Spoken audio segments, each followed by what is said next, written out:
Alors tout d'abord, bonjour à tous. Donc avec cette conférence, je vais vous présenter des éléments pour que vous ayez la meilleure gestuelle possible en montée avec ou sans bâton. Cette conférence fait donc suite à la première conférence où je vous présentais les différents types d'entraînement. Alors lorsque l'on travaille en montée, eh bien on va déjà regarder un exemple qui est celui d'Oriol donc Cardona, l'espagnol, qui est un des meilleurs skieurs alpinistes. Et vous voyez qu'il y a déjà de manière visuelle cette dynamique permanente vers l'avant. C'est cela qu'il faut absolument rechercher. Et pour cela, pour travailler cette dynamique vers l'avant, il y a trois axes. Le premier, ça va être un travail autour de la foulée et du déroulé de la foulée. Le deuxième axe va être au niveau du planté du bâton. Les bâtons ne se plantent pas n'importe comment et on ne les propulse pas, on ne se propulse pas dessus de n'importe comment non plus. Il y a une certaine posture et une position des bâtons. On va le voir ensemble. Et enfin, le troisième axe, c'est le contrôle du buste qui est extrêmement important. Lorsque vous voyez ici Oriol, il n'y a pas de cassure. Il y a toujours en permanence cette idée de rechercher l'économie et l'efficacité. Et on va voir pourquoi il ne faut pas se casser exagérément. Voilà donc les trois axes que je vais aborder avec vous. Alors, premier axe, c'est donc la poussée des jambes. C'est extrêmement important de se dire que cette poussée, plus vous allez pousser, plus vous allez pouvoir aller vers une dynamique vers l'avant. Ça peut paraître paradoxal ce que je dis, mais très souvent, lorsque l'on est fatigué ou lorsque l'on n'est pas un bon grimpeur en tant que trailer, eh bien, on est en permanence en train de lutter contre la gravité et de ne pas attaquer la pente. Et lorsque l'on voit Oriol, on le voit dans une position où il attaque la pente, où il n'est pas sur la défensive. Ça passe par contre une très bonne propulsion de la jambe et notamment, eh bien, aller vers un déroulé le plus long possible du pied. Très souvent, le trailer ne va pas chercher l'extrémité des orteils pour terminer sa propulsion. Le déroulé du pied est donc très important et il faut le travailler dans vos entraînements sur des fortes pentes. Allez chercher eh bien, la dernière impulsion par les orteils. Ensuite, il faut savoir que pour être efficace, il va falloir une très bonne ceinture abdominale pour qu'il y ait eh bien, un transfert d'énergie. Si vous poussez sur les bâtons, mais qu'ici il n'y a pas une très bonne ceinture abdominale, un très bon gainage, eh bien, il y aura une perte dans le transfert d'énergie et donc eh bien, vous allez être beaucoup moins efficace sur les bâtons. On travaille par chaîne musculaire et la chaîne de la ceinture scapulaire, de tous les muscles autour des épaules qui vont actionner évidemment et rendre efficaces les bâtons, ça ne pourra arriver au bout du bout à la propulsion que s'il y a un bon transfert d'énergie par les abdominaux. C'est donc extrêmement important de se dire que si on veut être un bon trailer dans une montée, il faut avoir une ceinture abdominale absolument parfaite. Autre élément maintenant, alors on va passer maintenant au domaine des bâtons. Alors le placement des bâtons est extrêmement important. Tout d'abord, il faut bien se rappeler que si vous mettez les bâtons trop droits, c'est-à-dire trop perpendiculaires à la pente, eh bien, il y aura un point mort. Si ici, eh bien, l'athlète poussait sur ses bâtons, à cet instant précis, il ne sert à rien. Il dépense une énergie pour rien. Alors que si tout de suite il met ses bâtons dans cette position-là, la première poussée, les toutes premières millièmes de seconde seront déjà efficaces pour le propulser en avant. S'il est là, il est bloqué. S'il se met dans cette position, eh bien, il va déjà être vers l'avant. C'est donc extrêmement important cette position des bâtons. Deuxième élément très important, c'est l'angulation du coude. Pour avoir cette position des bâtons, il faut absolument rechercher un travail des coudes à peu près autour de 90 degrés. C'est essentiel pour avoir cette meilleure position des bâtons. Ensuite, ça passe aussi par une angulation. Évidemment, comme je disais, il ne faut pas avoir les bâtons perpendiculaires strictement à la pente, mais il faut qu'il y ait une certaine angulation pour que l'on puisse être le plus efficace possible. Et vous voyez ici eh bien, qu'on a deux axes parallèles, à la fois le buste et la jambe de propulsion arrière et en même temps le bâton. C'est très important visuellement que vous le repériez pour que vous le travaillez vous-même à l'entraînement. Alors moi je vous le recommande, ça peut être intéressant de prendre un petit pied, de prendre son smartphone et de se filmer et de contrôler, de voir si on est dans cette situation. Je trouve intéressant l'usage de la vidéo, c'est extrêmement facile avec un petit pied et un smartphone pour repérer si vous êtes sur cette bonne position. Alors évidemment, idéalement, si vous êtes deux, c'est encore mieux, plus facile. Ensuite, ça passe aussi par un contrôle du buste. Troisième axe, très important, le contrôle du buste.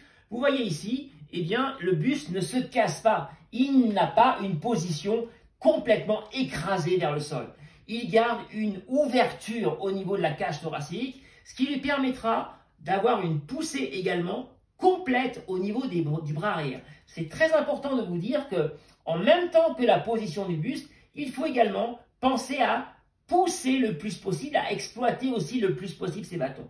Pour cela, il va aller le plus en arrière possible et pour gagner encore quelques petits degrés, il y a une ouverture de la main qui n'est pas forcément exagérée, mais une petite ouverture qui va permettre d'appuyer à ce moment-là sur la dragonne pour être le plus efficace possible et aller rechercher encore ces quelques degrés, un peu comme il le fait avec le pied. Et bien avec les bâtons, on ne se bloque pas, on va le plus loin possible rechercher la plus longue propulsion possible.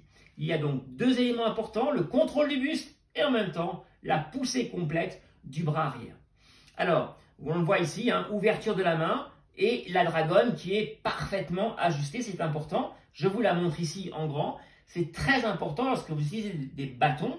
Alors, lorsque vous n'avez pas de problème, évidemment, au niveau des poignets, hein, j'entends, eh bien, il faut utiliser les dragonnes, les ajuster pour que, précisément, quand on va pouvoir prendre son bâton, eh bien, on va pouvoir ouvrir la main sans perdre le bâton et qu'il y ait encore une poussée. C'est donc extrêmement important le réglage de ces bâtons. Voilà, normalement, eh bien, lorsque l'on ouvre sa main, eh bien, si la dragonne est bien correctement tenue, avec simplement le pouce, on va pouvoir tenir le bâton et ne pas le faire pendre, voilà, inutilement. C'est donc extrêmement important. Alors, pour les personnes qui ont des problèmes de poignet, ce qui est mon cas, on peut quand même aller chercher très en arrière à condition d'avoir le bâton et de penser à ouvrir tout en le tenant ici par un pincement du pouce. Vous allez pouvoir bien pousser quand même assez loin à l'arrière. Voilà donc la position des bâtons qui est extrêmement importante.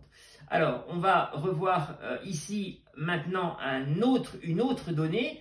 Là, on a vu la montée en bâton alterné. Maintenant, lorsqu'il y a de très fortes montées, on peut utiliser la même technique, mais cette fois-ci, on aura une poussée simultanée des bâtons. Comme vous le voyez ici, c'est-à-dire qu'ici, on va amener les deux bâtons en même temps et se propulser avec les deux bâtons en même temps.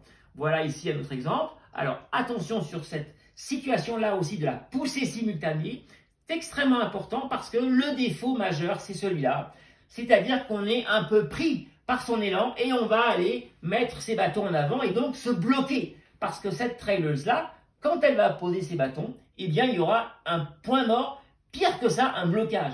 Vous voyez ici, par contre, ce trailer, extrêmement efficace. Les bâtons ne sont pas encore posés et vous voyez la position des bâtons. Il est donc avec une position qui va immédiatement le propulser vers l'avant. Très important pour la poussée simultanée, n'allez pas mettre vos bâtons trop devant, ils restent toujours dans la même position. Que ce soit un pas alterné ou que ce soit une poussée simultanée, dans les deux cas, la position des bâtons est la même. Alors maintenant, je vais vous montrer aussi par rapport au buste un élément important. Il ne faut pas casser le buste. Regardez ici ce trailer, il est complètement cassé sur lui-même et donc il y a évidemment un manque d'oxygénation. La cage thoracique ne peut pas complètement être efficace, alors que là, on voit la traileuse qui, elle, est vers l'avant, bâton ou sans bâton. Et donc, j'aborde un instant la notion du travail sans bâton. Vous voyez que sans bâton, alors, elle utilise les mains comme axe de propulsion. Donc, les mains vont un peu remplacer les bâtons pour pousser et faciliter le travail de la propulsion, mais néanmoins, on voit qu'elle est le regard vers l'avant, la position qui est identique au bâton. On retrouve l'axe ici, le maintien du buste dans l'axe de la jambe de propulsion. Ça, c'est extrêmement important. Vous voyez ici la cassure. Donc, il y a vraiment ici un athlète qui s'ancre dans le sol et là, un athlète qui va se propulser vers l'avant. Vous voyez l'image, elle est extrêmement importante à retenir. Alors, lorsque l'on est en très forte pente, eh bien évidemment, il ne faut pas subir la pente. C'est ce que je disais à l'introduction. Il faut être toujours sur l'attaque. Il faut être non pas sur la défensive. Il faut aller chercher la pente. Il faut aller la provoquer. Et donc, il faut être dans cette position-là. Et vous voyez ici à l'inverse, le trailer qu'elle est en train de doubler, il est complètement, lui, en situation de déséquilibre. Il subit la pente, il y a une perte de tonicité parce qu'il n'y a pas l'impulsion qui l'emmène vers l'avant. C'est donc extrêmement important d'aller vers cette recherche-là, vers le transfert d'énergie pour renforcer, qui en même temps va permettre de renforcer l'équilibre. Parce qu'ici, l'athlète est sur la défensive, il subit la pente et il y a une perte d'équilibre. Qui dit perte d'équilibre dit perte de tonicité. Très important de se dire que plus je vais être tonique, plus je vais maintenir l'équilibre, plus je vais pouvoir être efficient dans une montée. Voilà, j'espère vous avoir donné quelques éléments maintenant à peu près, on va dire, généraux sur cette posture essentielle à retenir lorsque vous allez faire un travail en coach. Je rappelle que je donne des conseils individualisés à distance dans le trail et l'ultra trail. Vous pouvez trouver toutes mes formules sur mon site Enduractive. Et puis également, la conférence sera en ligne et en téléchargement sur mon site internet. Merci à tous, à très bientôt.